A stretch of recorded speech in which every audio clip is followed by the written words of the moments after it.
అరవ శ్రీధర్ యొక్క వ్యవహారం ఆ వీడియోలో చూశాను నేను. అతను జుహుత్సాకరమైనటువంటి వ్యవహారం. ఆ మెసేజ్లు ఒక చిన్న బిడ్డ కలిగినటువంటి మహిళని కొట్టి లోబరుచుకున్నాడంట.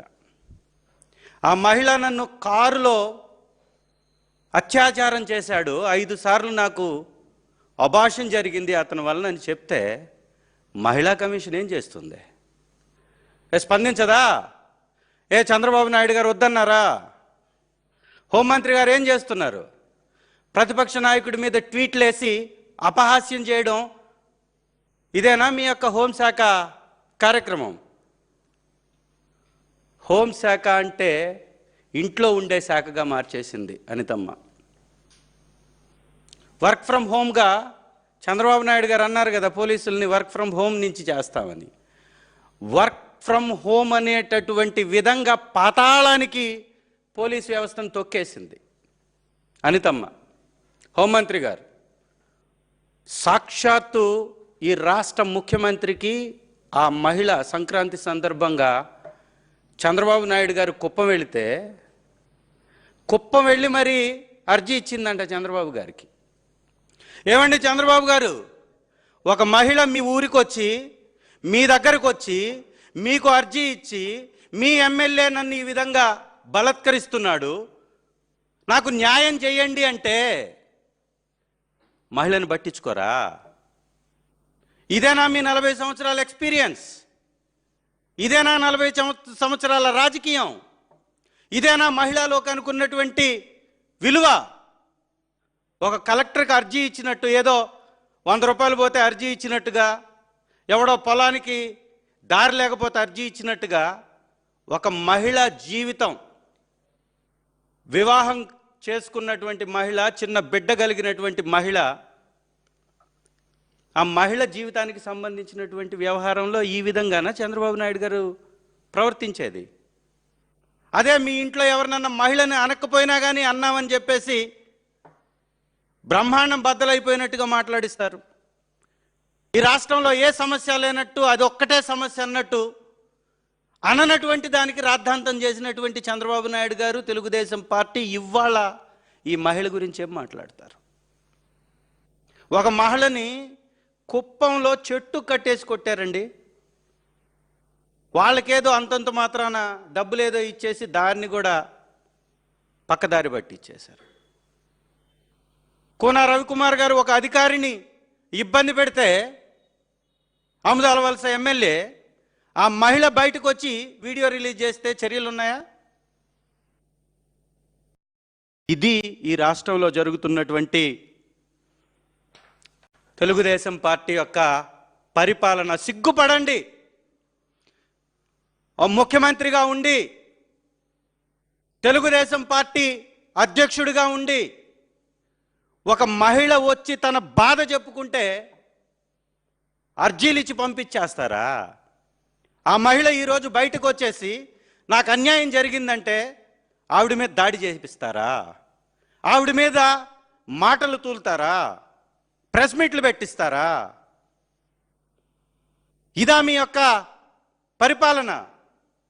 నిజంగా హోంశాఖ మంత్రి మహిళే కదా, ఆవిడకి బాధ్యత లేదా? ఆవిడ స్పందించొద్దా? ఎమ్మెల్యే మీద చర్యలు లేవా?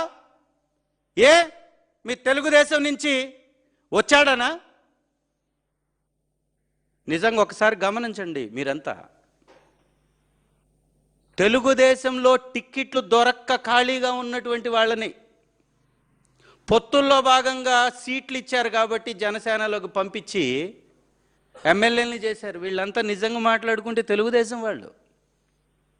ఈ చేస్తున్నటువంటి దురాఘాతాలు పాల్పడుతున్నటువంటి వాళ్ళందరూ తెలుగుదేశం వాళ్ళే. పవన్ కళ్యాణ్ గారి ఉదాసీనత వలన, వారి కమ్యూనిటీ ఓట్లు కొల్లగొట్టడం కోసం, తనకు రాజకీయంగా లబ్ధి జరగడం కోసం జనసేన అనేటటువంటి ఒక పార్టీ, పేరు మాత్రమే, పెత్తనం వాళ్ళది కాదు, రాజకీయం వాళ్ళది కాదు. ఎమ్మెల్యేలు వాళ్ళు ఉన్నా కానీ తెలుగుదేశం నాయకులే అక్కడ పెత్తనం చేసేది. అక్కడ కూడా ఒక నాయకుడు ఉన్నాడు, ఆ నాయకుడే పెత్తనం. ఇది చంద్రబాబు నాయుడు గారి యొక్క ప్రభుత్వం యొక్క వ్యవహార సరళి నిజంగా మాది ప్రభుత్వం నడుస్తుందని చెప్పి ఎవరన్నా చెబితే తల తీసుకెళ్ళి ఎక్కడో పెట్టుకోవాలి వాళ్ళు, సిగ్గుతో తలదించుకోవాలి. ఈ రాష్ట్రంలో చిన్న బిడ్డల్ని అత్యాచారం చేసి నరికి చంపితే కనిపెట్టలేని చెత్త దద్దమ్మ ప్రభుత్వం మీది. ఇంకా మాట్లాడితే పెద్ద పెద్ద మాటలు.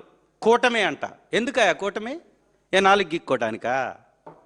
నలుగురు కలిసి పరిపాలిస్తుంటే శాంతి భద్రతలే కాపాడలేకపోతే ఈ దేశంలో ఉన్నటువంటి అన్ని రాష్ట్రాల కంటే అన్ని రాష్ట్రాల కింద దిగువ స్థాయిలో పోలీస్ శాఖను తీసుకెళ్ళి పెడితే, పాతాళంలోకి తొక్కేస్తే మీ ప్రభుత్వం ఉన్నట్ట, నడుస్తున్నట్ట?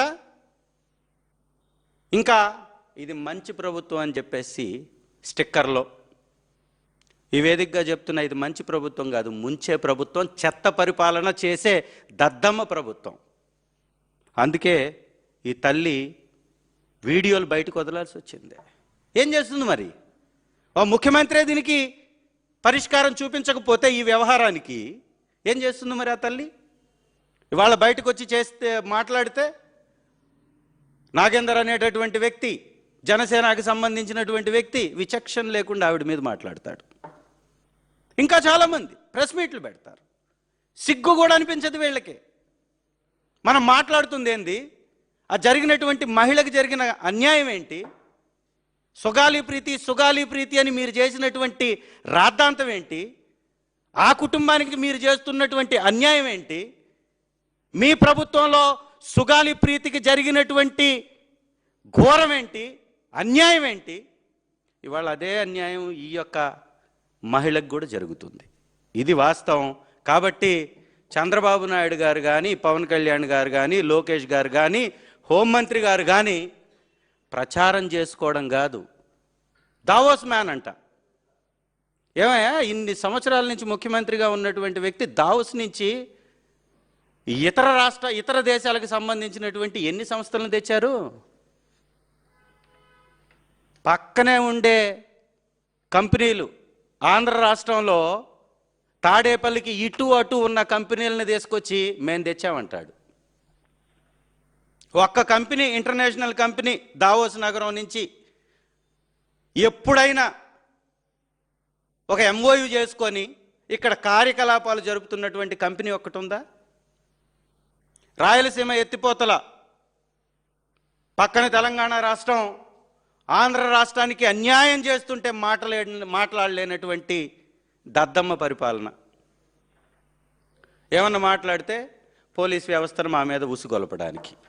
వాళ్ళు కూడా రెడీగా అవినీతిలో పాత్రదారులు కాబట్టి, కూటమి నేతలు చేస్తున్నటువంటి మద్యం, ఇసుక, మట్టి వ్యాపారంలో భాగస్వాములు కాబట్టి మా మీద కేసులు పెడతారు.